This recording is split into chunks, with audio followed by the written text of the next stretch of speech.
martabat di balik kilau medali.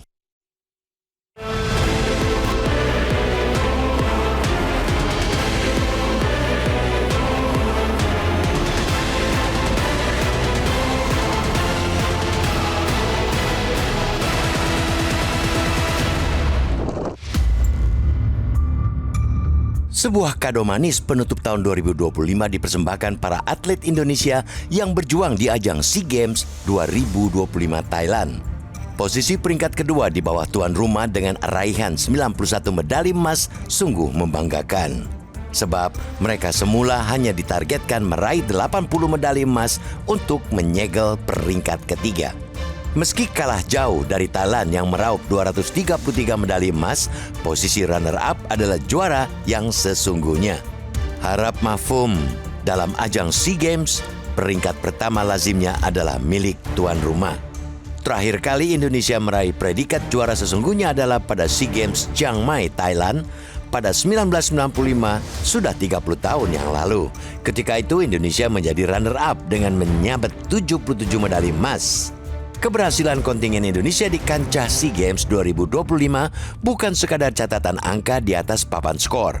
Prestasi itu adalah manifestasi dari peluh, air mata, dan pertaruhan harga diri bangsa. Raihan 91 emas menjadi simbol ketangguhan atlet-atlet kita di tengah persaingan ketat negara-negara Asia Tenggara. Agaknya, janji bonus 1 miliar rupiah untuk setiap medali emas yang dinyatakan Presiden Prabowo turut melecut semangat para atlet. Namun, iming-iming materi tanpa kemampuan memenangi pertandingan tidak akan cukup. SEA Games 2025 menunjukkan bahwa atlet Indonesia yang unggul di level regional. Bahkan beberapa dari mereka seperti lifter Rizky Yuniansyah mampu menunjukkan superioritas di kancah dunia. Lantas, apa sebetulnya yang membuat prestasi Indonesia cenderung melempem sampai perlu waktu 30 tahun untuk meraih kembali prestasi tertinggi? Jika tidak menjadi tuan rumah, Indonesia paling banter finish ketiga, terjepit oleh dominasi Thailand dan Vietnam. Banyaknya atlet muda dari kelompok generasi Z yang mampu menyabet medali, bahkan medali emas, di SEA Games 2025 sesungguhnya membuktikan Indonesia tidak kekurangan bibit-bibit berkualitas. Kendala utama yang terus-menerus menghantui adalah belum sinkronnya sistem pembinaan atlet dari tingkat daerah hingga pusat. Kompetisi usia muda yang berkualitas sangat minim, sehingga membuat bibit atlet sulit berkembang sejak dini. Masalah infrastruktur yang tidak merata dan kurangnya penerapan metode mutakhir pembinaan atlet turut mempertebal tembok besar yang menghambat laju prestasi atlet Indonesia. Itu masih diperparah kisruh manajemen dan buruknya tata kelola kepengurusan cabang olahraga. Di sisi lain, atlet berprestasi cenderung belum mendapatkan penghargaan yang memadai untuk menjamin penghidupan yang layak.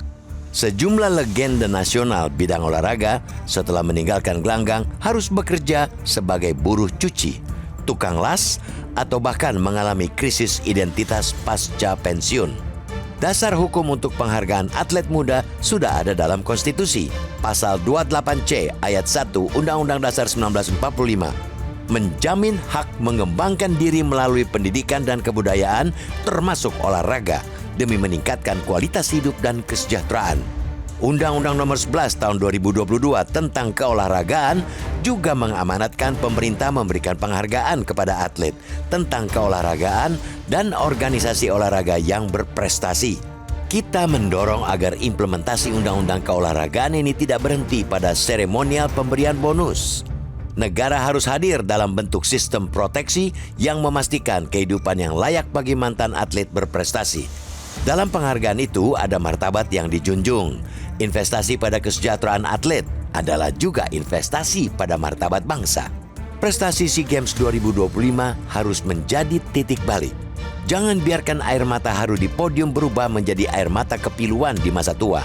Mari kita bangun sistem yang menjadikan atlet berprestasi sebagai jalan menuju kesejahteraan, bukan sekadar pengabdian yang berujung pada kemiskinan.